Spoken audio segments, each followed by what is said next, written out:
നമ്മുടെ മെയിൻ റോഡിൽ നിന്ന് വീട്ടിലേക്ക് കയറുന്ന വഴിയിൽ നിന്ന് ഇൻ്റർലോക്ക് ചെയ്യുക. അപ്പോൾ ഫസ്റ്റ് അവർ അതിൻ്റെ ഗ്രൗണ്ട് നല്ല ലെവൽ ചെയ്യുക എന്നുള്ള, എവിടെയാണ് കുഴിവുള്ളതെന്നൊക്കെ നോക്കി ലെവൽ ചെയ്ത് കറക്റ്റാക്കും. അതിനുശേഷം തുണി അവർ ഇടുന്നുണ്ട്. തുണി ഇടുന്നത് നമ്മുടെ കാട് കയറാതിരിക്കാൻ വേണ്ടിയിട്ടാണ് കേട്ടോ. നല്ല പോളിസ്റ്ററിൻ്റെ തുണിയാണ് ഇടുന്നത്. അപ്പോൾ കുറേ നാൾ കിടക്കും. അത് കഴിഞ്ഞ് ചിപ്സ് എല്ലാം വിരിച്ച് ഇട്ട് കഴിഞ്ഞിട്ട് പിന്നെ കറക്റ്റ് ലെവൽ ചെയ്യും. ഏതെങ്കിലും ഒരു സൈഡിലേക്ക് സ്ലോപ്പ് കൊടുക്കും. സ്ലോപ്പ് കൊടുത്തിട്ടാണ് ലെവൽ ചെയ്യുന്നത്. പിന്നെ അവരുടെ പണിയൊക്കെ കാണാൻ നല്ല രസമാണ്. കാരണം നല്ല സ്പീഡാണ്. അങ്ങ് തുടങ്ങിക്കഴിഞ്ഞാൽ തീരുന്നവരെ ഒരൊറ്റ പിടുത്തുക. പണിയൊക്കെ ഭയങ്കര സ്പീഡാണ്.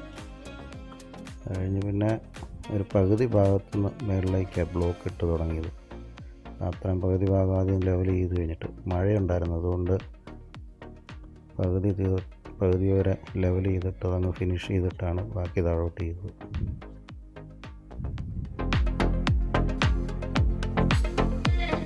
പിന്നെ ഇടയ്ക്ക് വെയിലും ഉണ്ടായിരുന്നു, മൂടലുമൊക്കെ ആയിട്ട്. ലാസ്റ്റും ഞാനൊന്ന് കൂടി വൈബ്രേഷനൊക്കെ ചെയ്യാനായിട്ട്. പൊന്നുകുട്ടി ആമക്കുട്ടി ഉണ്ട് അതിൻ്റെ കൂടെ എല്ലാം കാണാനായിട്ട്.